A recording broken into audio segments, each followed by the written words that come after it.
Hello, hello, hello. Welcome, welcome, welcome. This is a special edition with Maynard, who has incredible experience working across very, very large product development efforts. And today we're going to have him here to talk all about how we're going to make sure that that the teams that are involved in these large scale efforts truly are able to unlock their birthright of becoming a dream team, coming right up after this.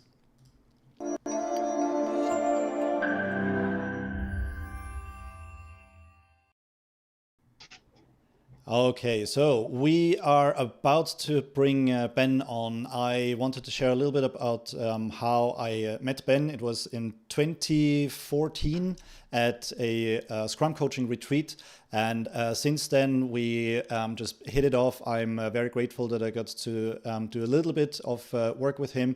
But over the years, we've become friends, and I've always been impressed with how much experience he has with incredibly large product development efforts.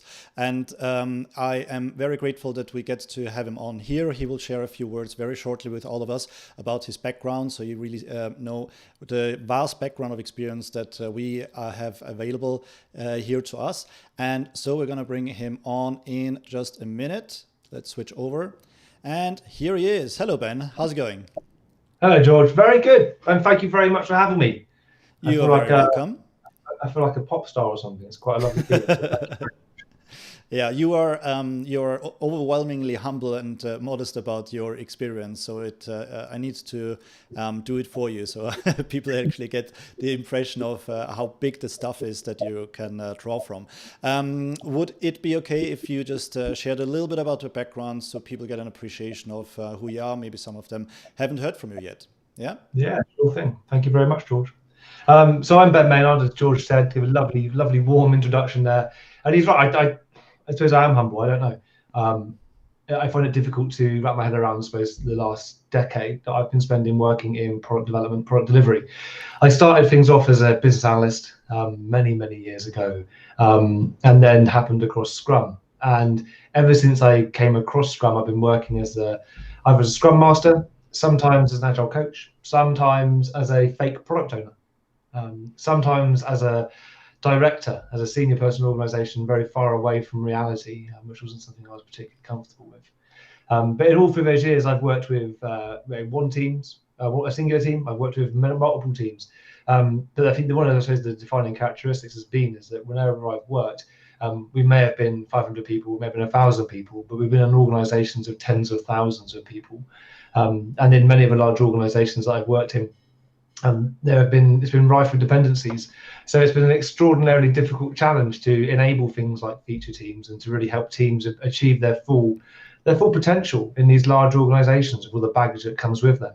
And what I'm looking to do today is to share some of my successes, some of my failures, and some of my learnings, and hopefully have George throw a couple of awkward questions at me. Sounds like my cue. Very good, excellent. So maybe you could also share a little bit more about the industries that you've been working on, or rather focusing on.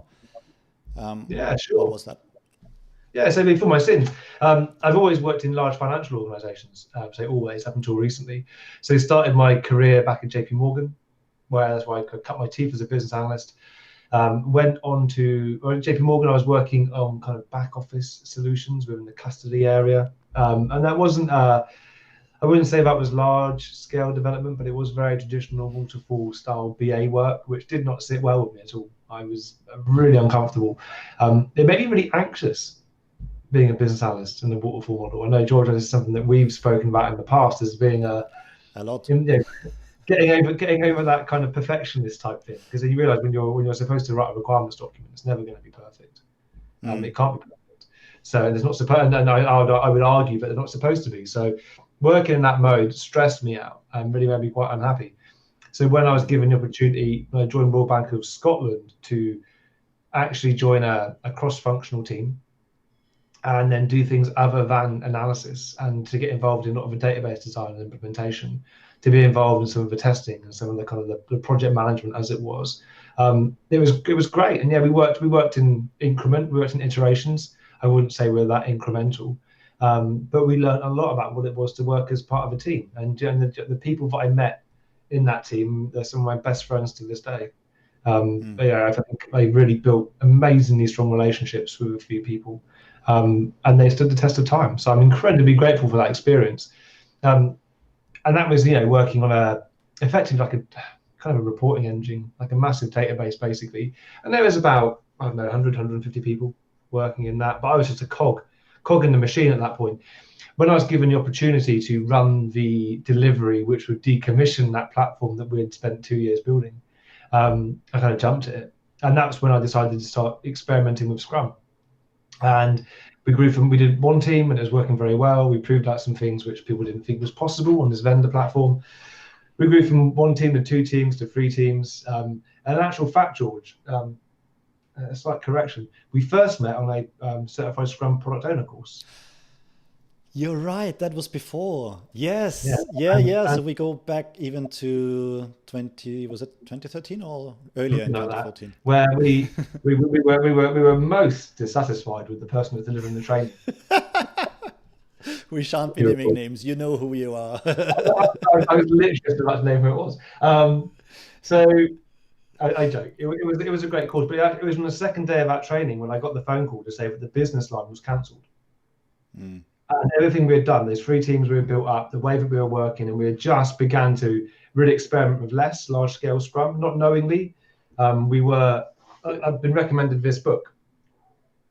And I started reading it, thinking, oh my God, that everything they're experimenting with, all the problems that we're having. And so we started running some of the same experiments, and things were getting better, and we were really enjoying it. And then they cancelled the business line. So I was there as a fake product owner, learning about product ownership. And I got the phone call saying, yeah, when you come back to the office, you haven't actually got a job, particularly. But I mean, what was fantastic is that we didn't so much credit. We had done so much good stuff, and people really liked what we were doing, that whilst 2 of the teams, the people were dispersed around the organisation, they kind of kept the core nucleus of the team together. And so we were able to work without an official business line, knowing that there was another thing coming on the horizon. And so the team did a fantastic job, dropped down to 1-week sprints, formed massively well as a team. And it was, one of those situations I've seen numerous times since, where it was a good collection of expertise and experience, and with that came a lot of increasing amounts of humility and appreciating that actually they are dependent upon each other, and everyone was going on the learning journey together, and they built these beautiful relationships.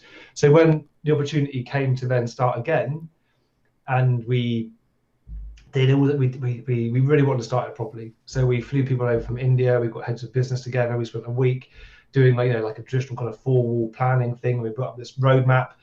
We had a certain degree of confidence that we could get the platform out there in production with the time frame they wanted, but with only 2% of the clients they wanted. Wow. There was no way we could do it 100%. We didn't see any way. We said, look, we are pretty confident we can get it out, and we'll support like basically these 5 clients who've got really simple needs.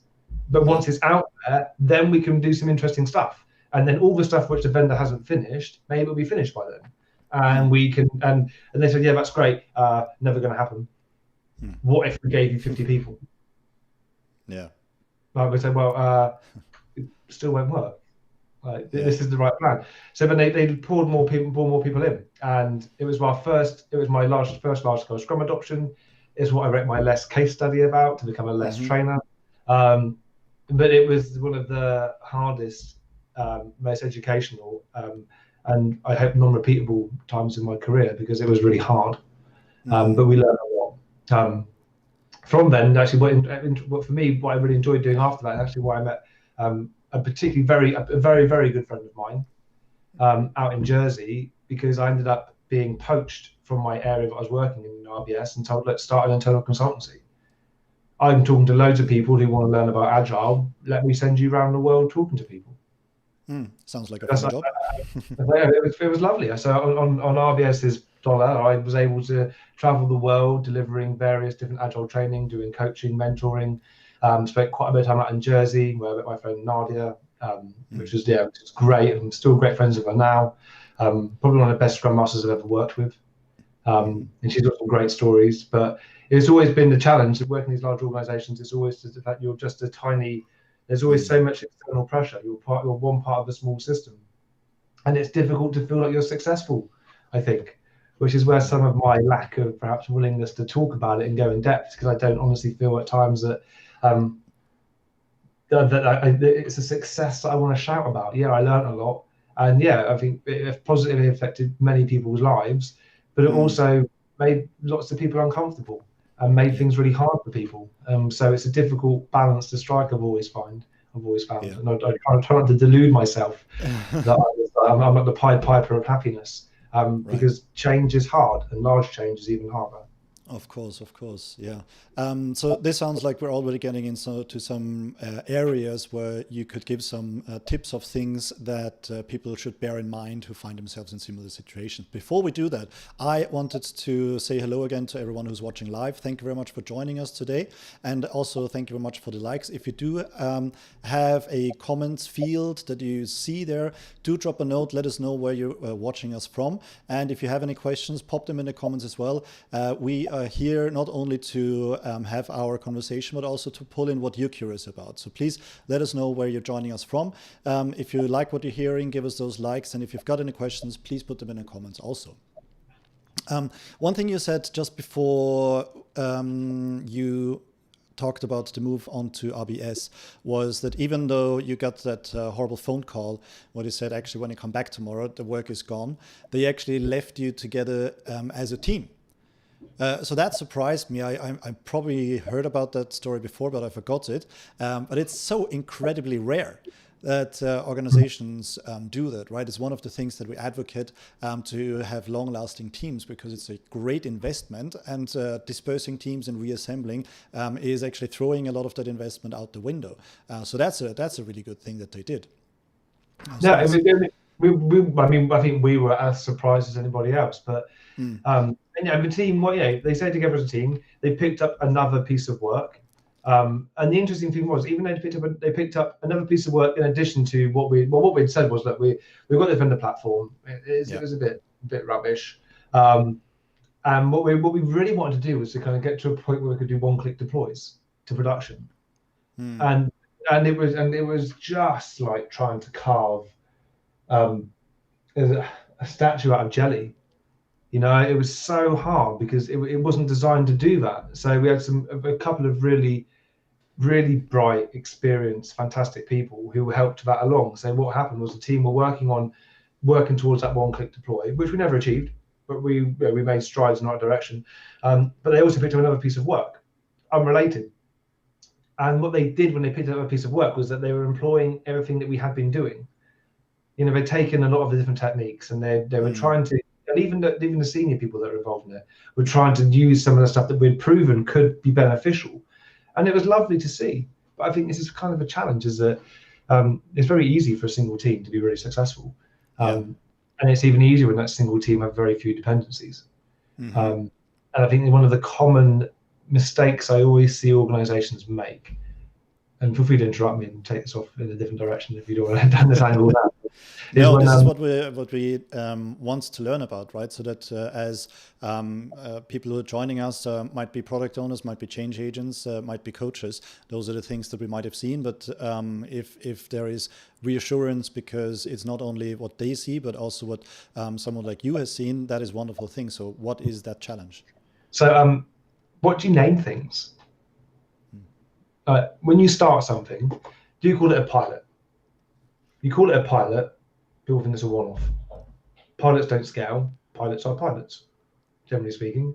Very rarely do you come across situations where people say, we had this really successful pilot, and now the whole organization works in that way. Because oftentimes they pick a delivery which has very few dependencies, where they're able to build relationships closely with the customer, and it works really well in isolation. And then these pilots are really successful, not because of the hard work people put in, but also because of the nature of them. They haven't got many dependencies. And what I've always found when I go into organizations, and you say, I've had a really successful pilot, and you look at it and you realize actually they had so few dependencies elsewhere, they were able to create their own little system and deliver it, and it's just fantastic. But it doesn't prove much from a scaling perspective. And at the earlier point, people call it pilots, or people call them experiments. I mean, think of all these different labels to call these initiatives, and they're all flawed in my experience. I'm yet to find a label which works well. At RBS, at Deutsche Bank, we tried to use it. We were thinking, okay, well, we won't use pilot. So let's say chapter, like a chapter in a book. This is the first chapter, and we'll move on and do subsequent chapters. But we didn't put enough effort in to get a shared understanding of what we meant by chapter. So it got bent and skewed and became other and different things. So I think it's really difficult if you're looking to kind of do like a parallel organization. So for example, what it recommends in LeSS is that if you're in a situation where in a big organization, you do a deeper and narrow slice and you get, say, 50 or so people, or 50 or less, fewer, and you start there, you master it, and then you can grow it from there. But what do you label that as? What do you call that deep, narrow slice? Because people want to label it with something, and it's hard to do, which is why I think there's a lot of merit in saying, do you not just don't bother doing a lot of that to begin with. Just find some good stuff that's happening and just amplify it. Yeah. So why wouldn't you just label it based on what that customer value is that these 50 people or so are looking to realize? Might it be a feature set name or a service name or a product name? Yeah, because then the challenge then that you get with that is then they say, well, okay, so when this delivery ends, then what happens to that group? You can talk about long-lived teams, but let's say it's delivery X. Well, so delivery X is coming to an end. Do you feed more work into that? Or do you take the learnings from that and spread it out? How do you manage that? And I'm surprised. I'm surprised that throughout the years that I've seen so much of an issue with this in many different situations. And I've been arguably no better at finding a suitable label. And it shouldn't really matter. In all honesty, but there is something that does to people's minds, and you want to create a shared understanding of what it is you're trying to achieve. So absolutely name it after the feature set, but then I find that people then say, so what next? Like, what have we done here? Is this a parallel organization? And will it only ever be like that delivery, or do we add in more? How does that work from a product backlog perspective?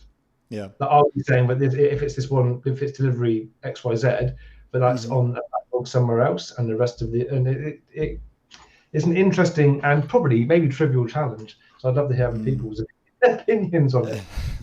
Well, it is, if we only look at it from the product development side, it's probably a little bit simpler. But what I'm also hearing is that there's something about the group identity of the set of teams. Right, so if they actually have an identity of their own and they are called the White Dragons, whatever, for example, and this group of 50 people or so, they're all separated in cross-functional teams, and they're the White Dragons. So if we start to entertain the idea that it's this group of people that we're going to keep together, and then it is more a question, then it's more then it is easier for us to see whether we're also shifting the way that we are handling work, right? Because traditionally, you pick up people from across the organization and then you put them on a piece of work. And we're trying to turn it on its head, right? Where we're keeping the people together and bring work to the teams, also in a scaled environment, right? Yeah, it's a great point, because, and it's helped me kind of think it through a little bit more, because if whatever you label an area, it has to kind of make sense in the broader system you're working in. So if your organization is built upon customer journeys or something, and it's named after a customer journey, and then the new area isn't actually working on a customer journey, it's working on something else. Like, because you decide to take a different view of it, then you can't name them after a customer journey, so you want to call them something else. So if, say, for example, you just relabeled the whole organization as different colored dragons, then I can see that would probably be better, because then it doesn't really differentiate all in it together. But I think it's kind of it's an interesting challenge particularly from a large scale Scrum perspective, because it says that, if there's special work, if there's extra work to be done, it isn't a special team that does that, it's the feature teams that do that work. And yet we say, do a deep and narrow slice of 50 people and have them master this new way of working, and we're effectively saying, here's some special work for some special people to do to the rest of the organization. And it does create a bit of an us and them. So for example, when I go into a client and they say, can you just kind of give us some advice and recommendations, I just spend as much time as I can do talking to as many people as I can, finding out all the good stuff that's happening and all the problems that people think need to be fixed. And then my challenge is to bring those together into something that's meaningful. And so then maybe, okay, what we'll do a pilot here. And I say, well, that's great, but you need to feed everybody else. You can't just do that one thing. You have to feed everyone else. You have to give them something. There has to be a path for people. And I think this is some of the challenge that you find, which is why it's nice if you can just do change in a slower, more relaxed, evolutionary pace, where you just kind of get some good guiding principles, you have a clear organizational goal, and everyone just begins continuously improving towards that vision of perfection. So what have you seen works that puts organizations in a position where they want to do that and they're committed to persevering with such an approach? Like there has to be a motivating goal that everyone can get behind, and there has to be a high degree of alignment between the senior person, let's say the CEO, CIO, whoever it may be, and the people that report into them. And there has to be a high degree of alignment there. Now, where that then, in order to be, and I would say to increase chances of success, that's when you have to take a look at the structure, because if reporting into the CIO, you've got your development organization and then a project management organization and a testing organization, and then you're saying, oh, now teams get together and work, and multi-skilled, ignore these organizational boundaries, but then those managers still want to know what's happening with their people. And so you almost have to kind of say at that leadership level, if you're going to do that deep and narrow slice, what I've seen work well is when you say, let's take a slice through the leadership team as well. And take one person from the leadership team to look after this slice, and then everyone rolls up into that person. So then magically, all the different infighting and all the different handovers begin to disintegrate, because there's no longer that organizational construct within that deep and narrow slice. So this is executive sponsorship. Executive sponsorship and a high degree of alignment. You can't underestimate the price that teams pay for a lack of alignment at a leadership level. Yeah, I've seen that regularly. And it's hard, but it is hard, right? So for because we're talking truly enterprise scale, right? Something that I always like to invite is a consideration of what are the types of behaviors that the senior management would like to see in the organization, and then self-observe. So they look at how they are actually interacting and behaving inside the senior management team. And more often than not, the structure of the organization is actually reflected in the behavior in the senior management team. And for better or not so good. I mean, it's because it's interesting from a systems thinking perspective. Right. You talk about the behaviors or latent behaviors within a system. If the leadership team are behaving in that way, then other people will be behaving in similar ways, if not the same way, just in different contexts. So you can always, I'm terrible for it historically, like always chastising people for the way they behave, and oh, well, hold on a minute, that's just me, isn't it? I'm basically annoyed at myself. And there's a lot to take on board there. A friend of mine, Ahmad Fahmy, has got something called Behaviour Stories, which he uses with leadership teams to talk about what the behaviour stories need to tell themselves, how they want their behaviours to change. And he will then coach the leadership team to stay true to his behaviour stories, which they have assigned for themselves. But then it always comes back to saying, and here's the singular goal we're going for. Yeah, alignment around a cohesive, mutually agreed and developed goal. Yeah, I mean, systems thinking, a system needs a goal or a purpose. Empirical process control, plan, do, check, act. Anything in lean all needs a vision for what you're working towards. I mean, pick one improvement framework which says, just use this framework and you'll get what you need without defining what you need. No. And how can people continuously improve if they don't know what they're continuously improving for? Yeah, what are you optimizing for? Yeah. Mm-hmm. Yeah. That makes sense. Absolutely. So these sets of teams, let's focus a little bit more on them. So as they started, what is it that really helped those teams shine? What are some of the elements that you've seen work really well for that to happen at such a scale? If I take, it was a pattern that we tried heavily in one of the places where I worked.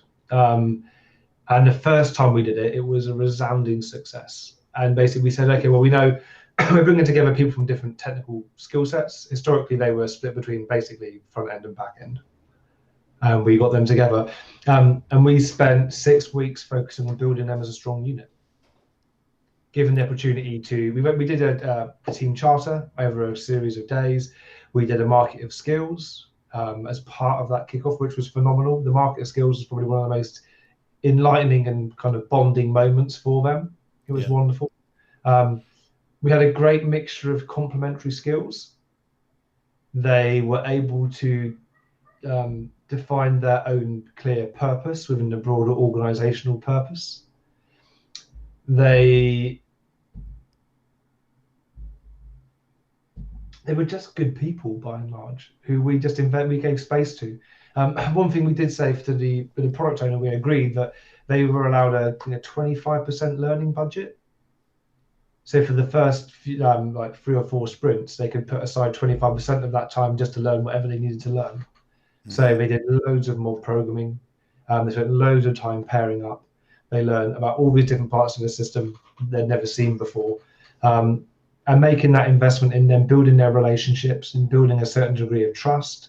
The Scrum Master did a great job at getting them involved in extracurricular activities like volleyball, for example, or getting them to go out for a beer, which helped hugely for them, and it really bonded them. And by the time actually starting the first sprint, they were a pretty high-performing team. And even though it got bumpy for them later on, and it was challenging, they were just a very strong team. They were extraordinarily resilient. And when I had the honor of Scrum Mastering them for a while, towards the end of my time at this organization, it was a joy in many respects, because they reacted so well to having their behaviors reflected back at them, or to becoming aware of something they weren't aware of before, and they just dealt with it very well. And I think a lot of it was just down to the effort we put in.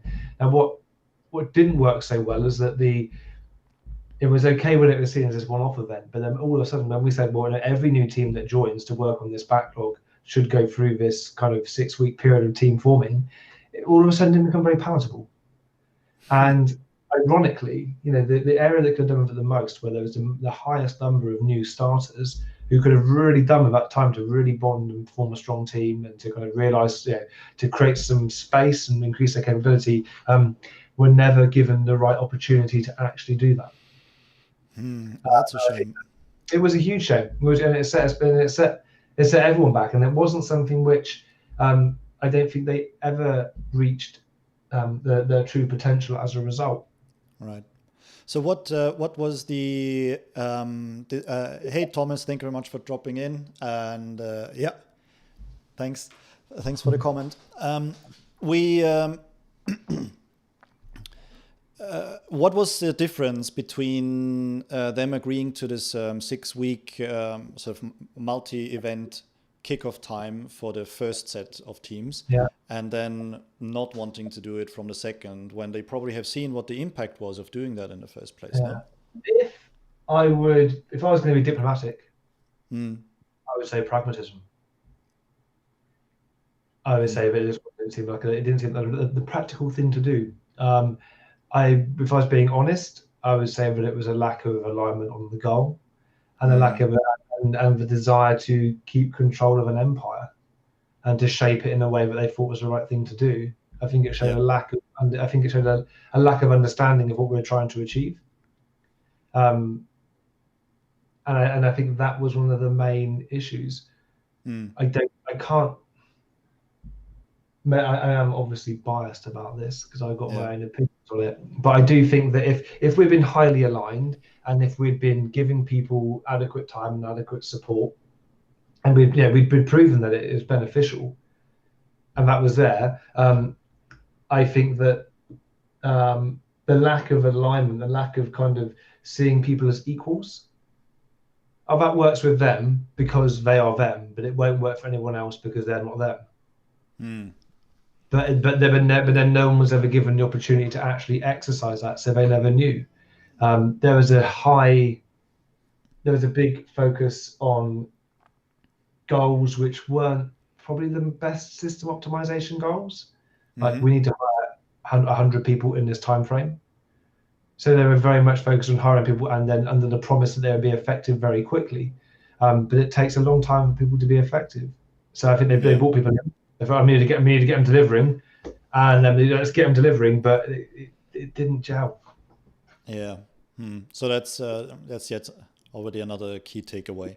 Because whether it's one team or a multi-team, kickoffs are important, and it's not so much that the product gets kicked off; it's that the team gets kicked off in the right way. And one of the things I'm yet to see not work very well when done properly is as part of that kickoff doing an impact mapping session.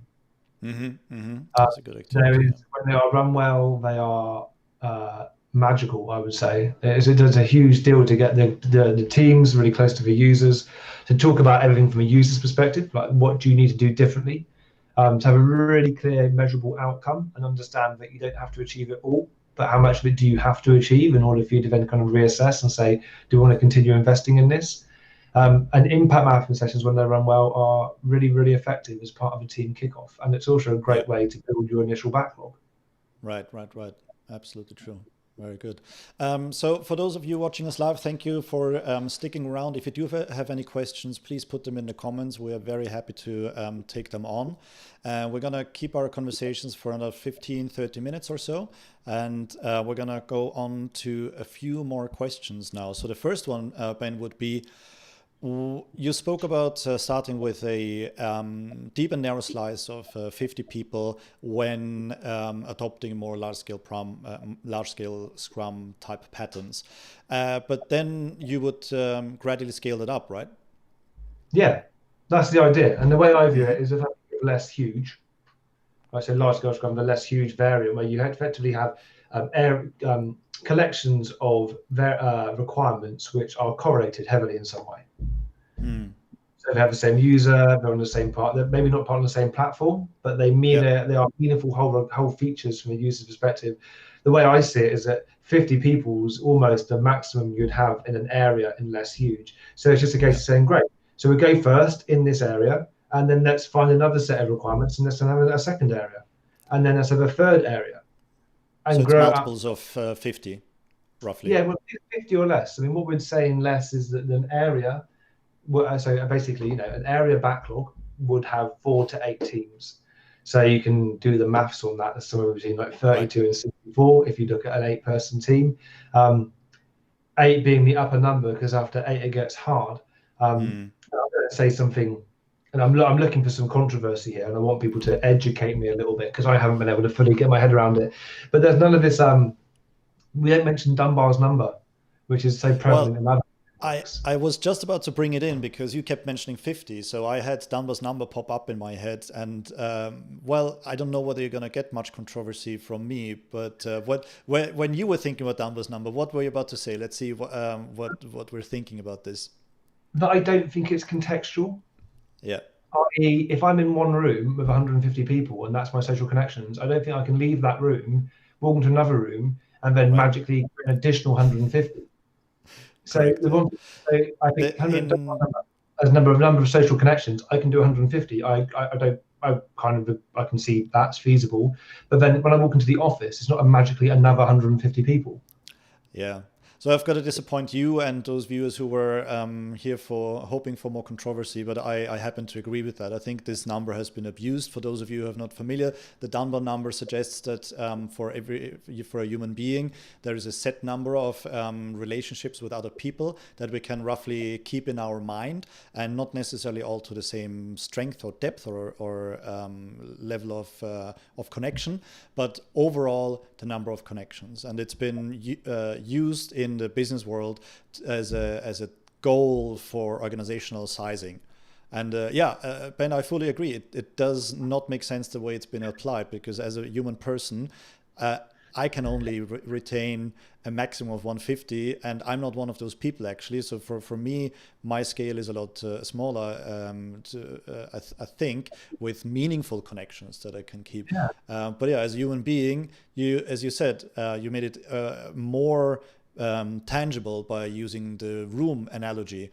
For me, it's always, I don't stop being the George outside of work when I get to go into the office, and then I'm the work George, and I have a new set of 150 people that I can have connections with. It just doesn't work like you switch your brains out. You're the man with two brains. You've got an office brain and a home brain, and you've got magically a number of connections. And what I find disappointing is the number of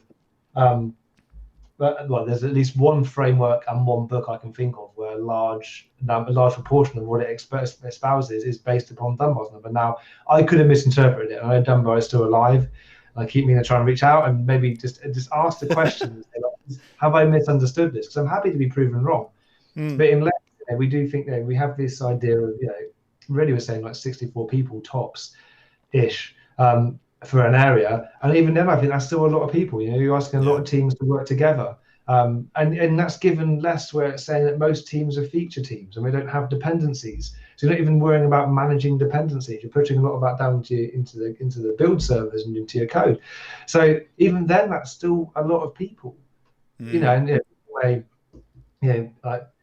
people may kind of move away from getting 80 people in a room. It's interesting actually. This is something I want to bring up with you offline, but we'll do it now because we have reasonably strong views about product backlog refinement.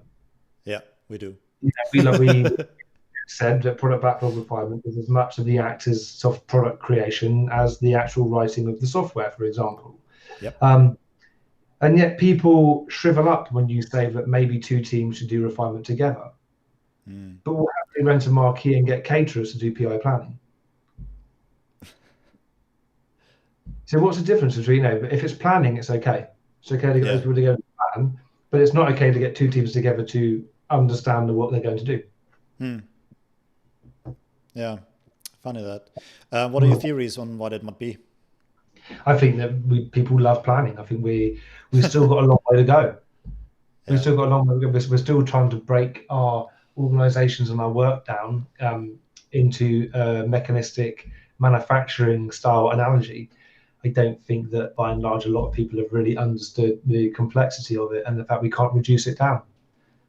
I think D. Hock, the guy that created Visa, in his book One from Many, which is a fantastic book, he got this in like 1958 and did his best to create Visa in this mold to try and ignore what he would call the Newtonian reductionist view of the world, trying to understand the cause and effect, and you just can't do it. And yet, I think that's what we still try and do. So I think when we talk about planning, we're happy to get together because we obviously, if you plan to fail, if you fail to plan, you plan to fail. Right. So we got to have some planning. We got to have a lot of planning and make it good planning, and then it will all be fine. The only failure of planning is that we haven't spent enough time on it, apparently. Yeah. So then, wouldn't it become transparent during such a planning event if it's difficult that they haven't done the required pre-work, which is usually accomplished in product backlog refinement?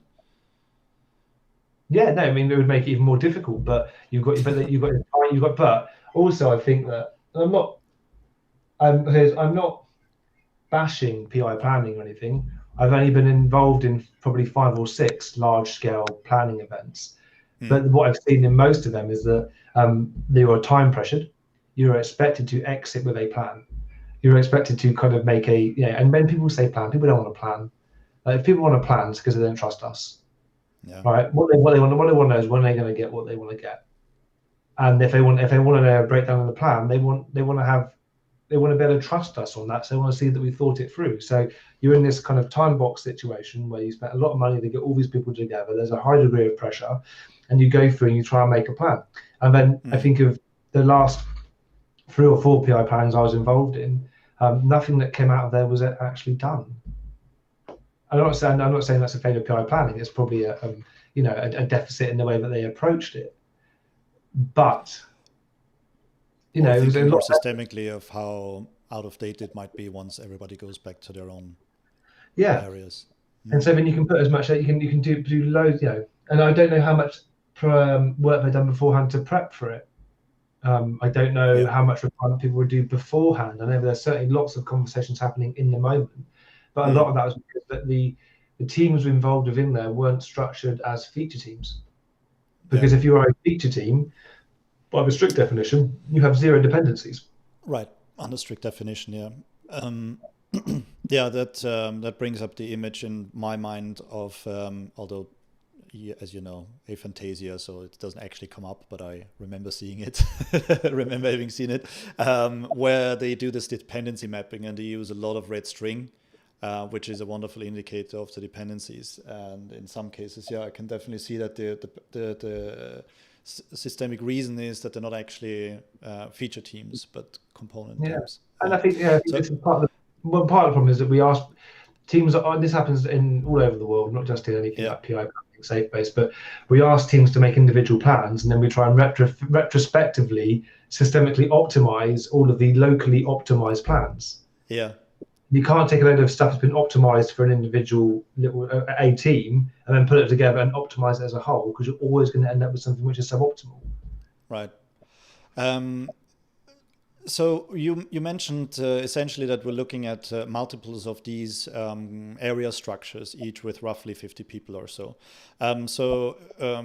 What would you say is crucial to bear in mind in order to keep up good teamwork and keep up the team spirit in those groups and across those groups? Have the product owner really focus on building the right relationships. So not being an in-between person, a proxy, but actually focus on building strong relationships between the customers, the users, and the teams, so that the teams are getting benefit and the users are getting benefit from kind of working together.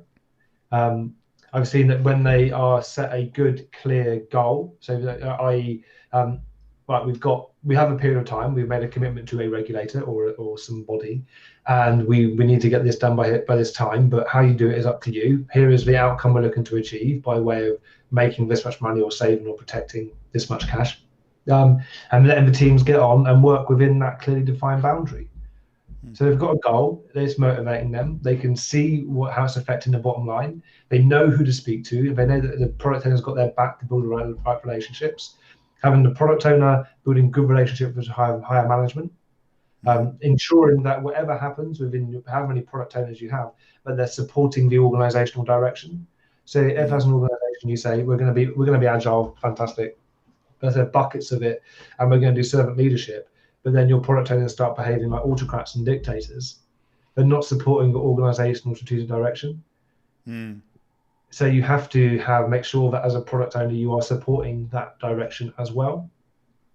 And I think having people move around based upon what they're interested in learning, and balancing that with having people work on what's most valuable is also important, because I think there is one of the big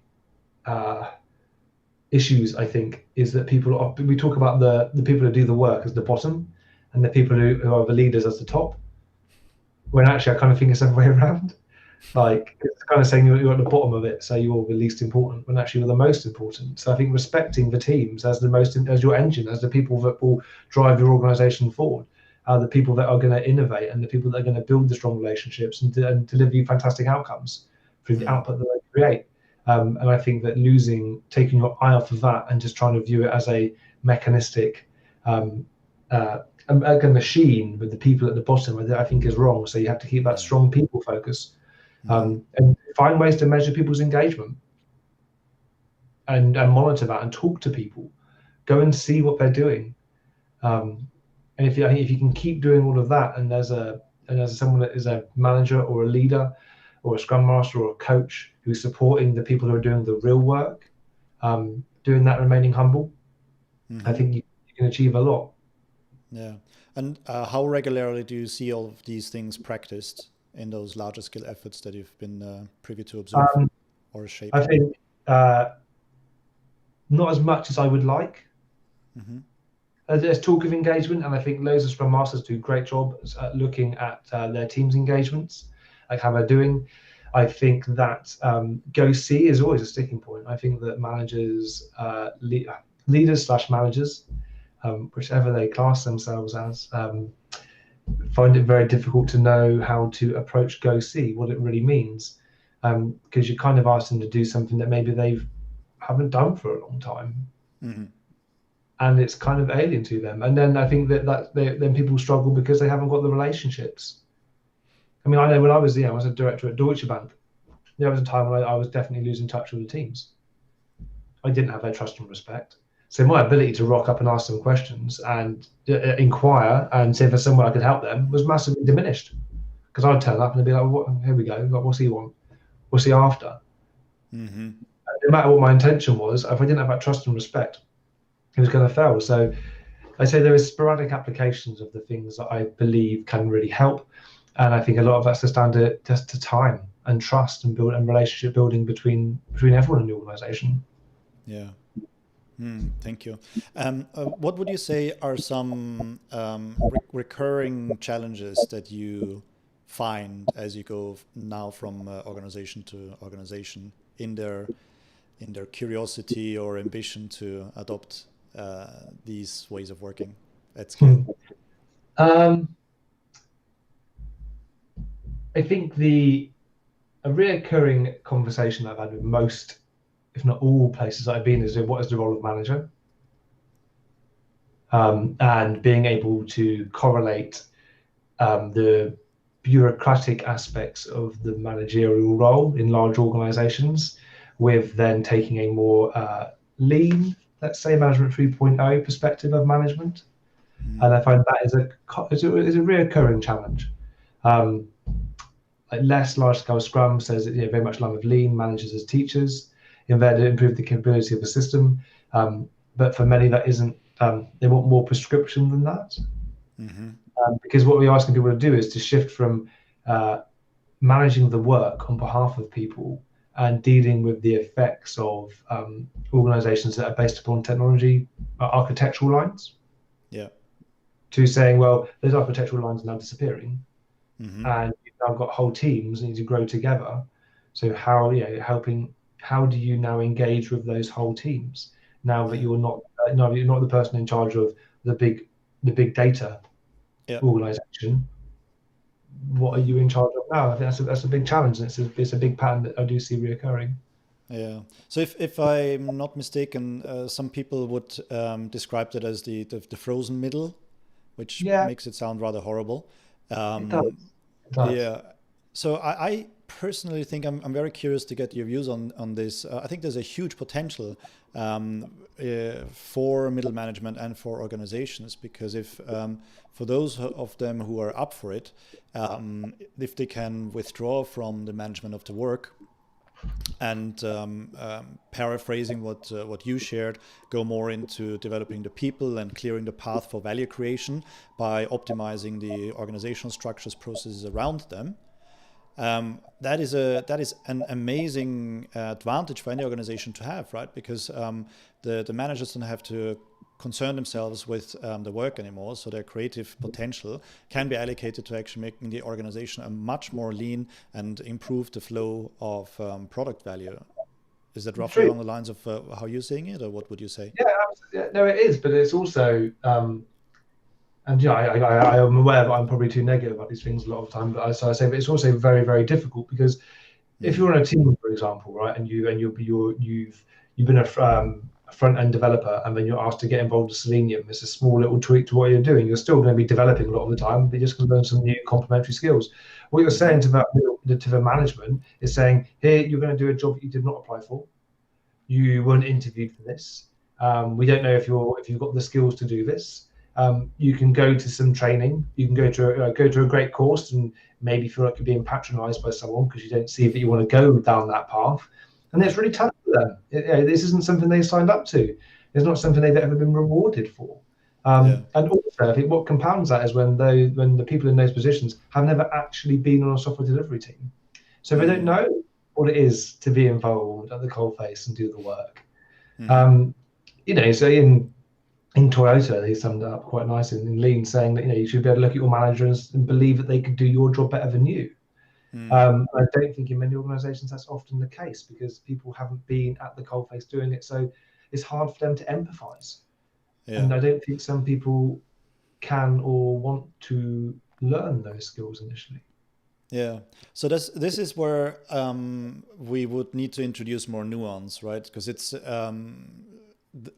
comes back to what you mentioned earlier, this Newtonian intent and reductionism, where we're just trying to oversimplify things that just by definition aren't simple because you're talking about people systems.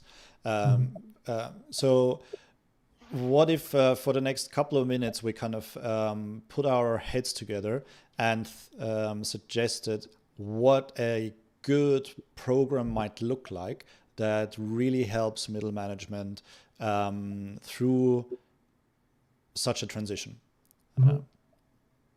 First of all, may I say, it'll be understanding the I can'ts from the I won'ts. So some people will say, I won't change. And that's fine. Like, they're probably not for this role.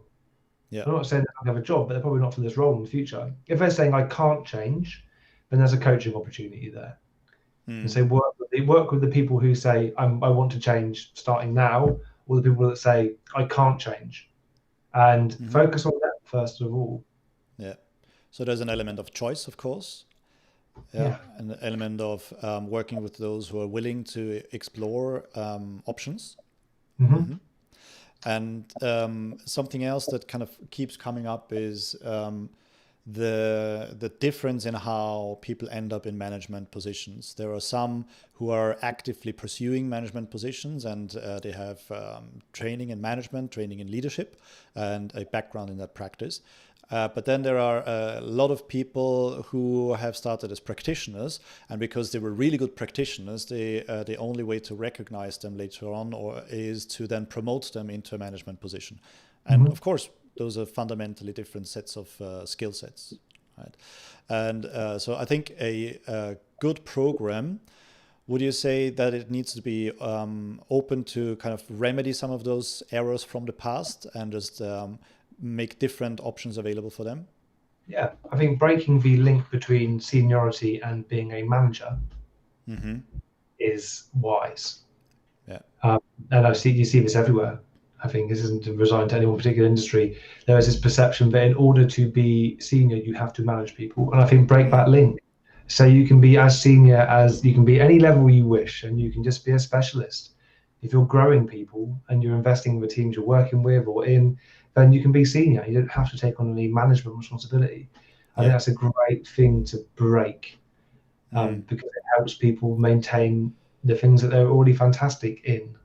Yeah. So how often have you actually seen that in the world out there, world of work?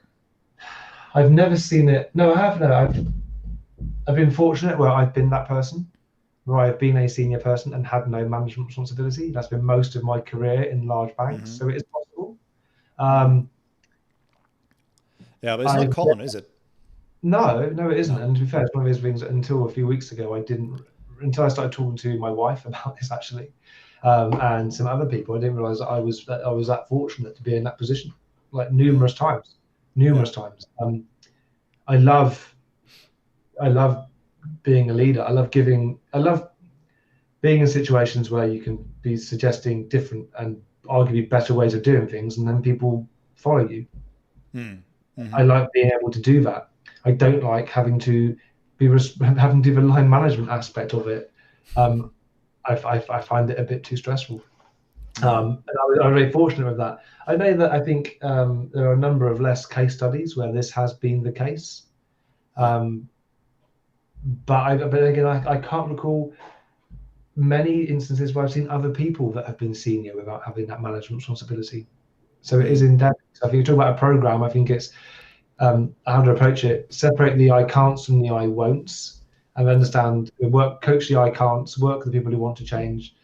They try and break that linkage between seniority and management, so people are freed up to do the things that they actually were or are good at. And then they can do a lot of the things that I suggest a manager should do, and that you were suggesting, just from being that senior person, being a specialist.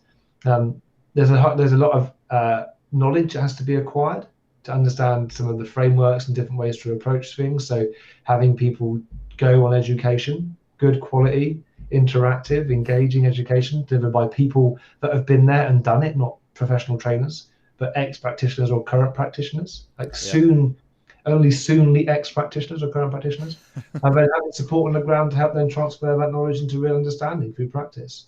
Right. I think is of the utmost importance.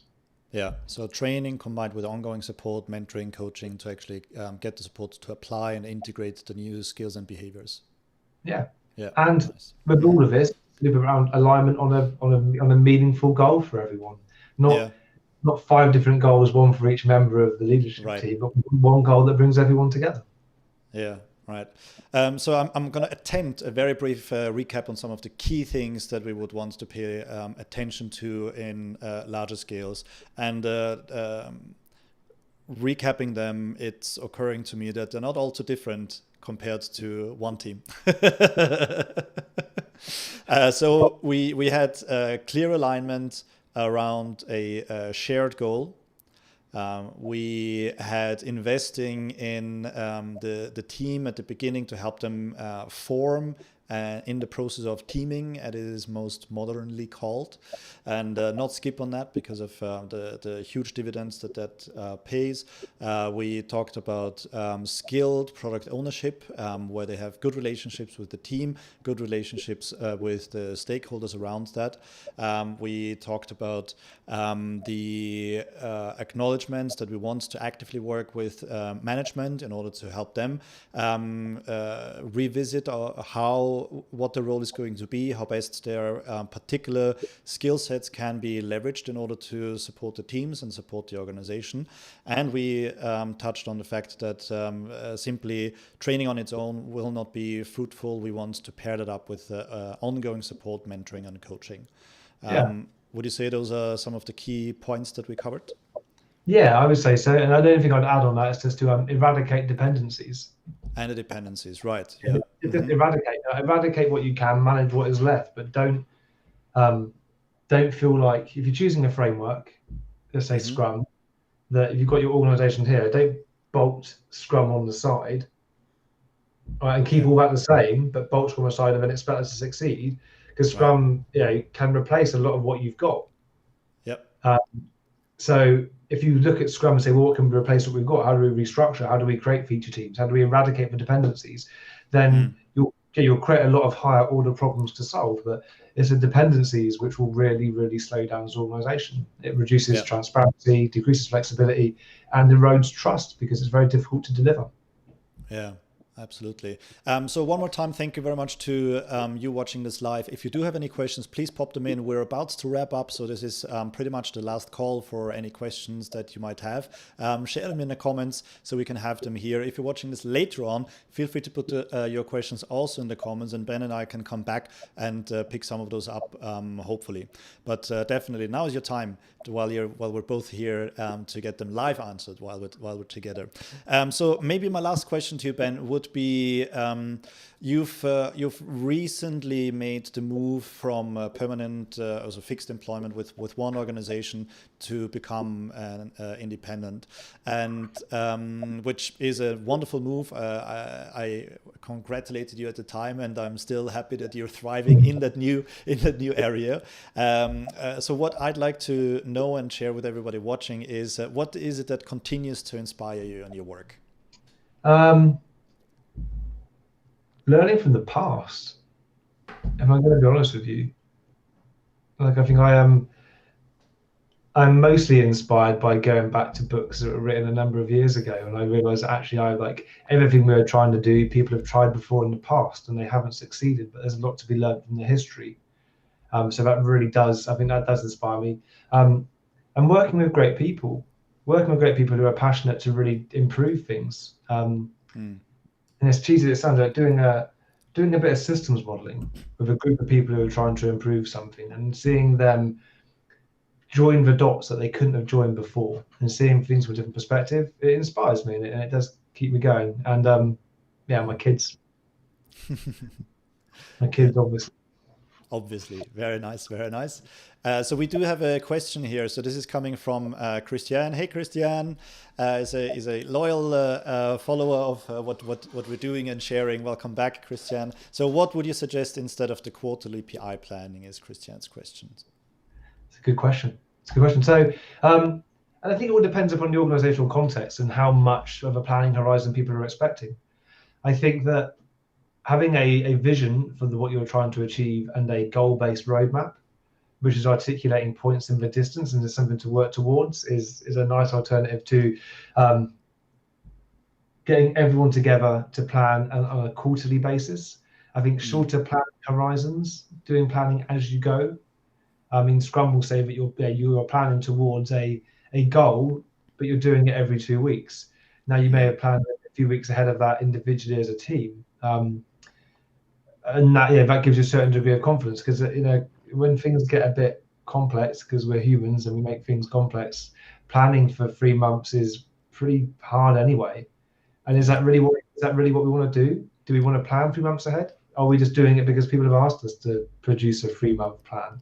Or because it's part of a specific framework that the organization needs us to follow because they've chosen it. We paid a load of money for the frameworks, that's what we want to stick to. But what I would say, there's a huge degree of value in, at the beginning of delivery, getting everyone together. At the beginning of delivery, but then the purpose is not exactly planning, right? No, it's understanding. It's creating an understanding. And you can create a roadmap and you can plan out do some commitment-based planning and just say, okay, we think we kind of fill up the sprints in this way, but things will change.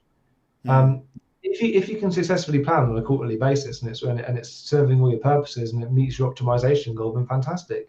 But a lot of the organizations I work with, they may have a desire to do longer range planning, but they also have a desire to change when they need to change. I think as an alternative to getting everyone together to plan for 3 months is do lighter planning for that 3-month point. Set a clearly articulated goal and make sure you're putting enough effort in as you go so that you're not making this big investment and increasing your work in progress. So more of a road mapping level planning together rather than feature level? I think so, and I'm sure that there's a good amount of challenge that can be provided to that. And I say it all depends upon your organizational context. But I've been reasonably successful throughout, and we've never come together and planned for 3 months ahead because stuff always changes too quickly anyway. Yeah.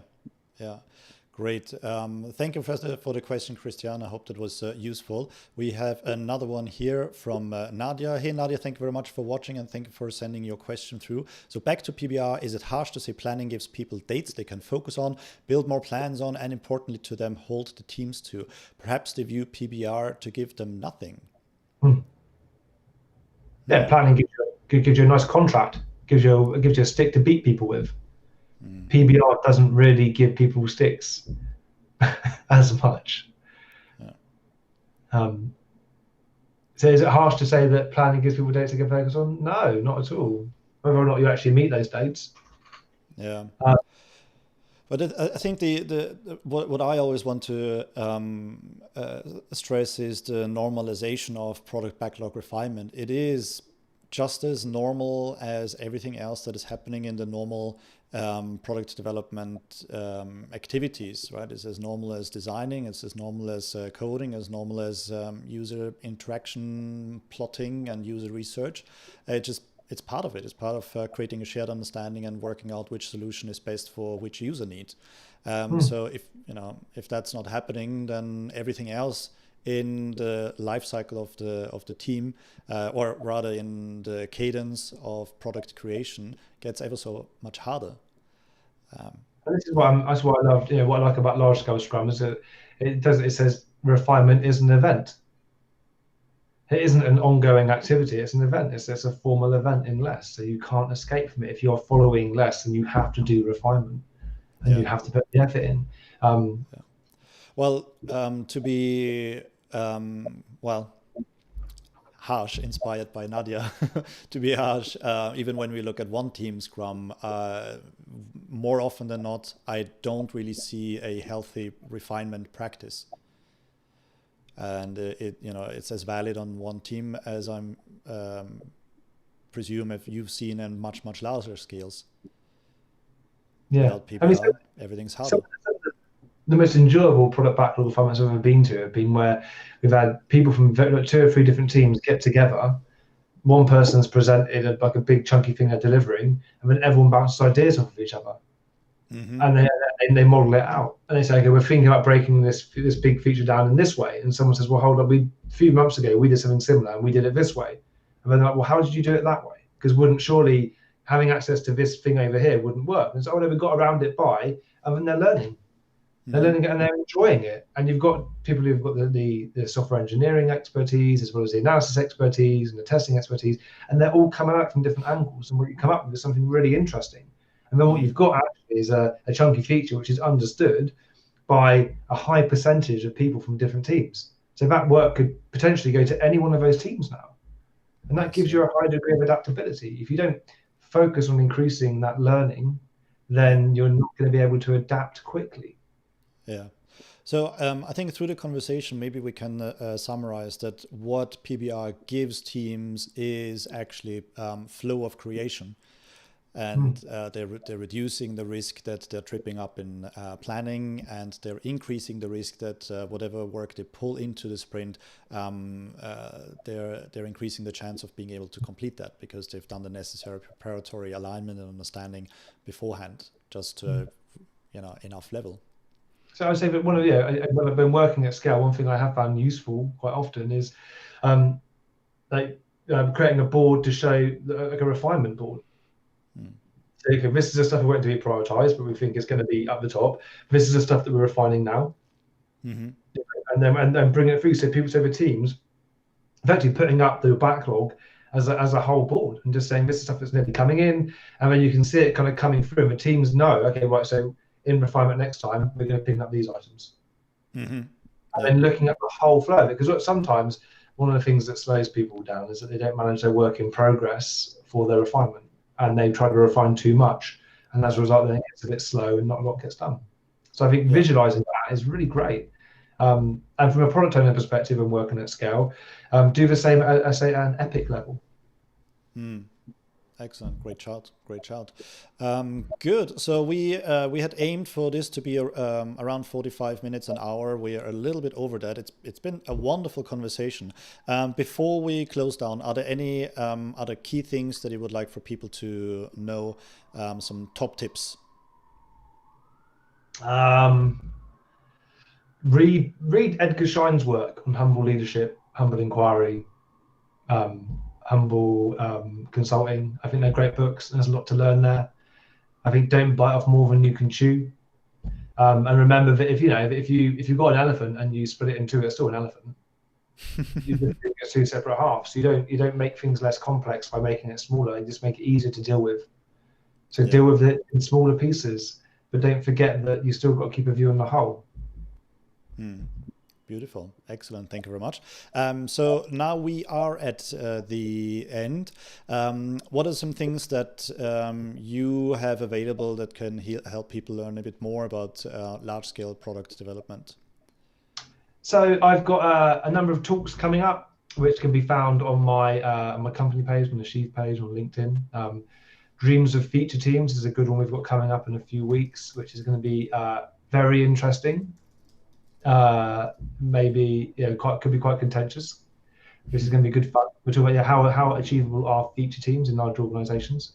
I've got a lot of training coming up. So I've got a certified LeSS Basics coming up in December, and then an online LeSS practitioner in January.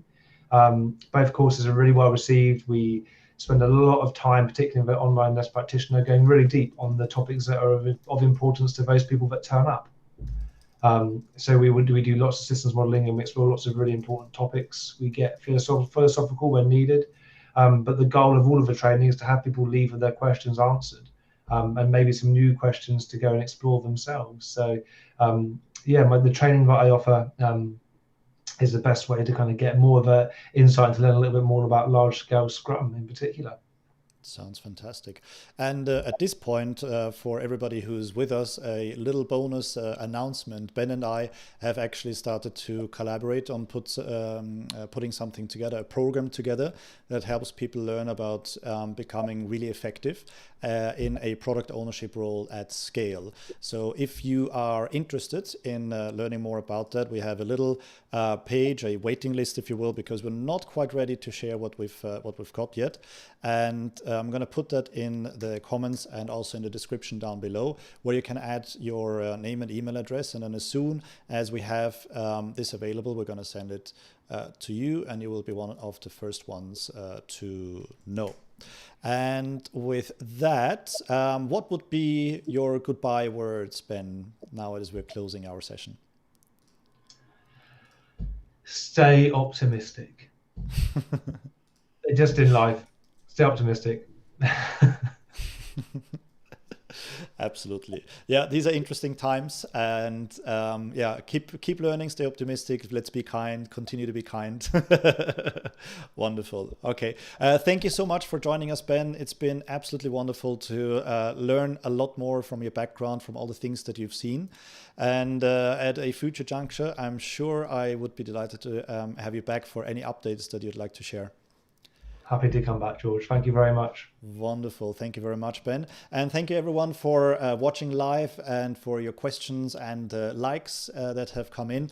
It's been a pleasure to share this with you. If you do have any follow-up questions, please put them in the comments.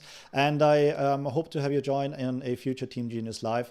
Thank you all very much for joining. If you liked what you saw here, give us a like. If you want to get updates on these types of videos, please consider subscribing to the channel. And with that, we're going to say goodbye and roll the outro. It's been a pleasure to be with you. We wish you all a great end of the day and end of the week. All the best for the practice with the teams, and goodbye.